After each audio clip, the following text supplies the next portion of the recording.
Voici une explication de chacun des groupes de personnes de l'époque de Jésus, afin que vous puissiez distinguer qui est qui dans le Nouveau Testament et approfondir votre compréhension de cette période biblique. À commencer par les pharisiens formaient l'un des trois principaux groupes religieux parmi les Juifs et le plus nombreux à l'époque de Jésus. Le terme « pharisien » dérive probablement d'un verbe hébreu signifiant « séparer » ou « diviser », suggérant qu'ils étaient considérés comme un peuple à part. La plupart des spécialistes pensent que cette idée de séparation reflétait l'éloignement des pharisiens des impuretés et des coutumes mondaines, bien que ces origines puissent être davantage liées à leur position politique. Les origines des pharisiens remontent peut-être à l'époque des Maccabées, émergeant comme une résistance aux coutumes hellénistiques par une stricte observance de la loi de Moïse. Ils étaient connus pour leur observance extrêmement limitée, non seulement de la loi écrite, mais surtout de la tradition orale. Cette loi orale, affirmait-il, avait été préservée par les dirigeants de la synagogue, remontant à Moïse par l'intermédiaire des prophètes, des anciens et de Josué. Pour eux, cette tradition orale était aussi importante, voire plus, que la loi écrite. Les pharisiens croyaient fermement à la providence divine, à la responsabilité morale humaine, à la résurrection des morts et à l'existence des anges et des démons. Leur théologie incluait également la croyance en un jugement dernier et une récompense éternelle pour les justes.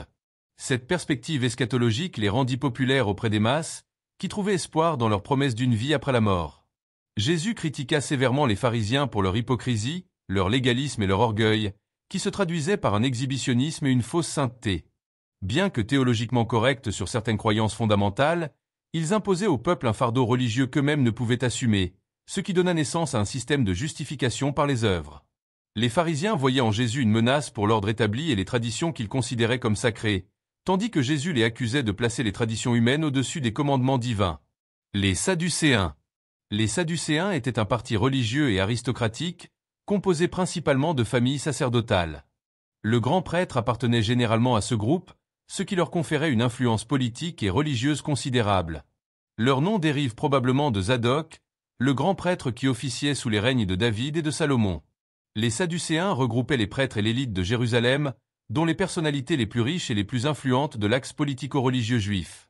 Ils contrôlaient le temple de Jérusalem et occupaient des postes clés au Sanhédrin, la cour suprême juive. Contrairement aux pharisiens, les Sadducéens ne reconnaissaient que le Pentateuque comme écriture ayant l'autorité suprême, rejetant catégoriquement les traditions orales. Ils défendaient l'idée d'un libre arbitre total au détriment de la providence divine et rejetaient la doctrine de la résurrection des morts, ainsi que l'existence des anges et de la vie après la mort. Pour eux, la récompense ou le châtiment divin se produisait exclusivement sur terre. En raison de leur orientation matérialiste et humaniste, les Sadducéens préféraient que les choses restent en l'état, jouissant ainsi de leur prestige et de leur influence. Malgré leur divergence avec les pharisiens, ils s'allièrent souvent à eux pour s'opposer à Jésus. Cependant, leur motivation était distincte. Alors que les pharisiens voyaient en Jésus une menace pour leur religiosité hypocrite, les Sadducéens le considéraient comme une menace pour leur influence et leur source de profit. En réalité, les Sadducéens et les pharisiens coopérèrent au complot visant à assassiner Jésus et à la persécution des premiers chrétiens à l'époque apostolique. Les Esséniens formaient une communauté religieuse juive très active à l'époque de Jésus, bien qu'ils ne soient pas directement mentionnés dans le Nouveau Testament. Ils vivaient en communautés dispersées dans les villes de Judée, mais principalement dans des colonies de la région désertique proche de la mer Morte, où ils développèrent un mode de vie communautaire basé sur l'abdication des biens matériels, le strict respect des lois cérémonielles et le célibat, bien que certaines communautés comptaient des personnes mariées. Les manuscrits découverts dans cette région furent probablement produits par cette communauté et en disent long sur leurs croyances et leurs pratiques. Les Deusonians croyaient préserver le véritable culte de Dieu, considérant le culte juif à Jérusalem comme corrompu. Ils élaborèrent un calendrier religieux alternatif et des rituels de purification uniques. Leur théologie se caractérisait par un dualisme prononcé entre la lumière et les ténèbres, le bien et le mal, le pur et l'impur. Ils prenaient des principes moraux bien définis, honorer Dieu par-dessus tout, ne pas faire le mal, promouvoir le bien, être juste envers tous, faire preuve de fidélité mutuelle et obéir aux autorités établies. Ne jamais se livrer à des activités illicites, défendre la vérité et dénoncer les mensonges. Zélotes. Les Zélotes étaient un groupe juif nationaliste qui luttait contre la domination romaine sur Israël. Leur nom signifie « zélé » dans le sens d'ardent ou de fanatique, reflétant leur fervente passion pour l'indépendance nationale. Le parti des Zélotes trouve son origine dans les idées révolutionnaires de Judas le Galiléen, qui organisa une révolte contre les Romains en 6 après Jésus-Christ. Ils développèrent une théologie de la guerre sainte et croyaient que Dieu exigeait de son peuple qu'il combatte activement les oppresseurs étrangers. Pour les Zélotes, Tout compromis avec Rome constituait une trahison de l'alliance divine. Leur stratégie incluait le sabotage et des attaques coordonnées contre les fonctionnaires romains, les collaborateurs juifs et les symboles du pouvoir impérial. Pour eux, la violence était justifiée tant qu'elle aboutissait à une issue positive, toujours dans le but de briser l'oppression étrangère exercée sur les Juifs. Les Zélotes jouèrent un rôle très actif dans la révolte juive qui culmina avec la chute de Jérusalem en 70 après Jésus-Christ. C'est pourquoi, pour beaucoup, il reste dans le souvenir de ceux qui ont conduit Jérusalem à la destruction. L'erreur des Zélotes fut de déformer complètement la vision du zèle pour le Seigneur. Bien qu'ils prétendaient suivre l'exemple des grands hommes de Dieu, ils agissaient incorrectement et avaient des motivations inadéquates, croyant pouvoir justifier n'importe quelle barbarie au nom de Dieu. Scribes. À l'origine copistes et secrétaires, les scribes évoluèrent pour devenir des interprètes spécialisés de la loi mosaïque et des traditions juives à l'époque du Nouveau Testament. On les appelait enseignants ou docteurs de la loi. Ces professionnels consacraient des années à l'étude des Écritures et des traditions orales, développant une expertise technique impressionnante en matière d'interprétation et d'application juridique. De nombreux scribes appartenaient aux pharisiens et étaient également membres du Sanhédrin. Leur rôle incluait l'enseignement dans les synagogues, la résolution des litiges juridiques et la préservation des traditions par la transmission minutieuse des textes sacrés. Les scribes sont fréquemment mentionnés dans les évangiles aux côtés des pharisiens, en conflit avec Jésus, qui condamnait l'hypocrisie et le formalisme apparent qu'ils encourageaient. La plupart s'opposaient ouvertement au ministère du Christ, bien que certains finissent par croire en lui. Après la chute de Jérusalem, les scribes contribuèrent grandement à la préservation et à la pérennité du judaïsme. Les publicains étaient des collecteurs d'impôts ou de douanes pour le compte des Romains. Le processus de collecte reposait sur un système de concession. Les commerçants locaux achetaient le droit de collecter les impôts dans une région spécifique, versant un montant fixe à Rome et conservant l'excédent comme bénéfice. Les publicains mentionnés dans le Nouveau Testament étaient généralement des collecteurs locaux subordonnés à des entrepreneurs, collectant les impôts et les droits sur les importations, les exportations, les droits de route et les péages. La plupart étaient probablement des collecteurs de douane aux postes de péage, sur les ponts et aux portes des villes. Comme les publicains romains, ces sous-collecteurs avaient la réputation d'être extorqueurs, cupides et égoïstes. En fait, ce système favorisait souvent les pratiques abusives, les collecteurs d'impôts étant motivés par l'envie de soutirer le plus possible aux populations sous leur juridiction. Socialement, les collecteurs d'impôts étaient rejetés par leur propre peuple, considérés comme des traîtres à leur pays et des collaborateurs des oppresseurs romains. Ils étaient également exclus des synagogues et méprisés par les citoyens respectables, qui enseignaient qu'il fallait éviter de s'asseoir à table ou d'avoir tout contact social avec les collecteurs d'impôts. L'attitude de Jésus envers les collecteurs d'impôts choqua profondément ses contemporains. En mangeant avec les collecteurs d'impôts, en les acceptant comme disciples et en les utilisant comme exemple positif dans ses paraboles, Jésus remettait en question des normes sociales profondément ancrées au sein de la communauté juive. Cette inclusion radicale démontrait que le royaume de Dieu était ouvert même à ceux que la société religieuse considérait comme irrécupérables. Les Hérodiens. Les Hérodiens étaient partisans de la dynastie hérodienne, formant un groupe politique sans motivation religieuse, favorable à l'alliance du gouvernement juif avec Rome. Les Hérodiens défendaient des intérêts politiques et économiques, unis par la conviction que la stabilité et la prospérité dépendaient du maintien du système établi sous la protection romaine. Composés principalement de membres de l'élite urbaine, de marchands prospères et de fonctionnaires, les Hérodiens considéraient la famille d'Hérode comme un garant de l'ordre et du progrès économique.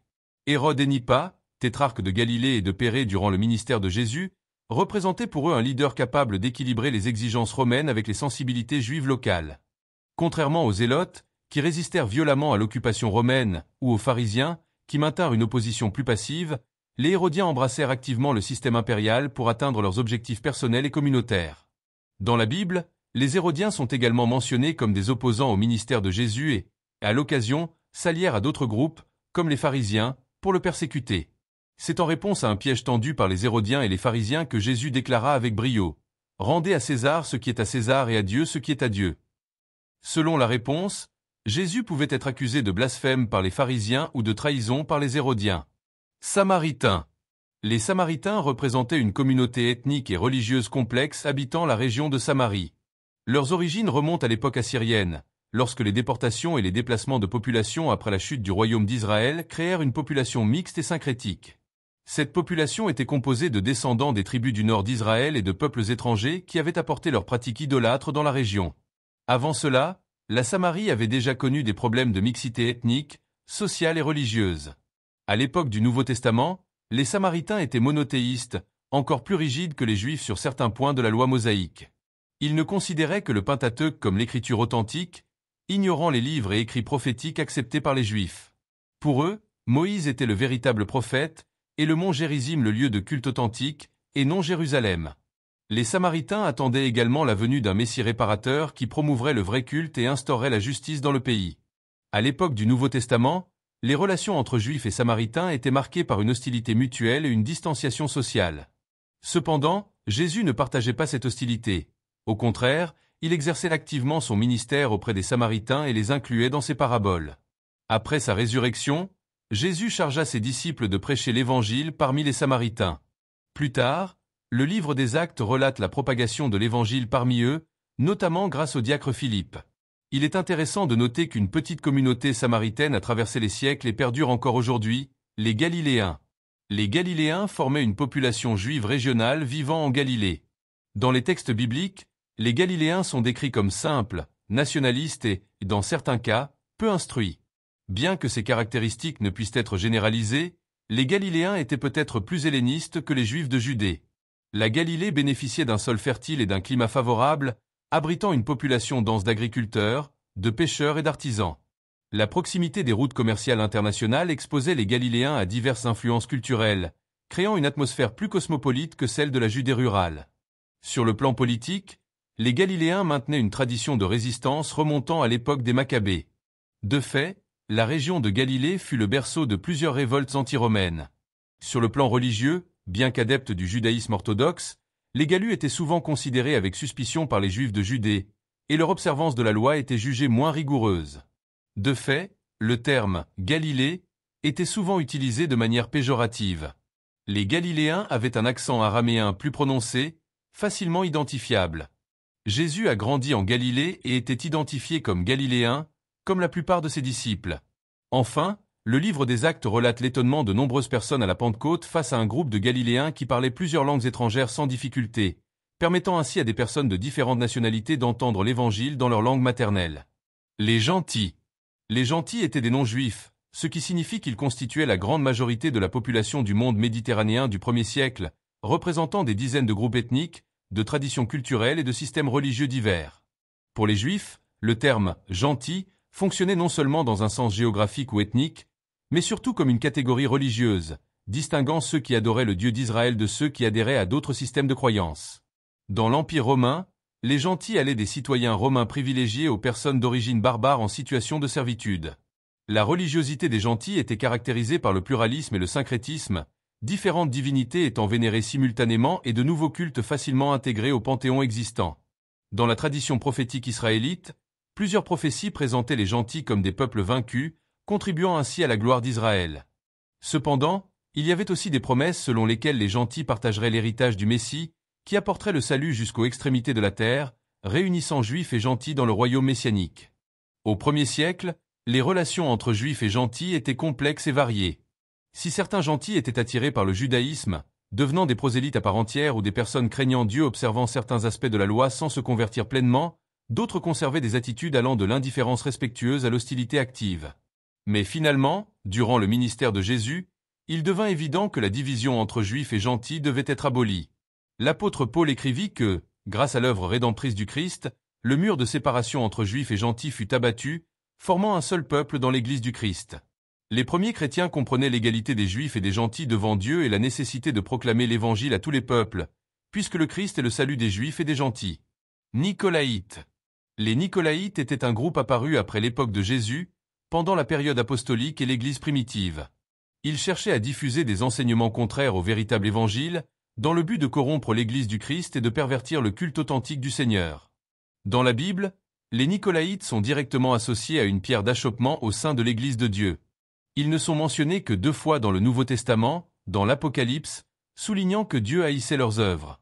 Les chrétiens d'Éphèse, par exemple, furent félicités par Jésus pour leur aversion pour les pratiques des Nicolaïtes, tandis que les croyants de Pergame furent sévèrement réprimandés pour avoir toléré leurs enseignements. L'identité exacte des Nicolaïtes fait l'objet d'un vif débat parmi les spécialistes. Certains les voient comme des disciples de Nicolas, un prosélyte d'Antioche, nommé l'un des 7 diacres par les apôtres dans l'église de Jérusalem. Cependant, ce lien est controversé, et certains suggèrent que le nom pourrait avoir des origines symboliques, lié à des pratiques de domination sur le peuple chrétien, le nom grec Nicolaï signifiant quelque chose comme « il conquiert les gens ». Par conséquent, de nombreux spécialistes pensent que les Nicolaïtes formaient une secte gnostique qui tentait d'infiltrer les communautés chrétiennes. Quoi qu'il en soit, les Nicolaïtes ont probablement suivi et propagé les enseignements de faux apôtres et prophètes. Dans l'Apocalypse, Jésus établit un parallèle entre les Nicolaïtes et Balaam, un corrupteur d'Israël à l'époque de l'Ancien Testament. Balaam enseigna au roi Balak à semer la pagaille parmi les Israélites. De même, les Nicolaïtes cherchaient à semer la pagaille parmi les chrétiens par de fausses doctrines, les conduisant à l'immoralité et à la participation à des banquets païens. Ainsi, les Nicolaïtes apparaissent dans la littérature chrétienne comme des hommes attachés au monde, amateurs de plaisir, calomniateurs, corrupteurs et partisans d'une vie de débauche. Il s'agit donc des principaux groupes politiques, religieux, régionaux et professionnels mentionnés dans le Nouveau Testament. N'hésitez pas à laisser un commentaire ci-dessous si vous ne connaissez pas certains de ces groupes. Et si vous souhaitez approfondir votre connaissance de la parole de Dieu, étudiez la Bible de manière approfondie et objective.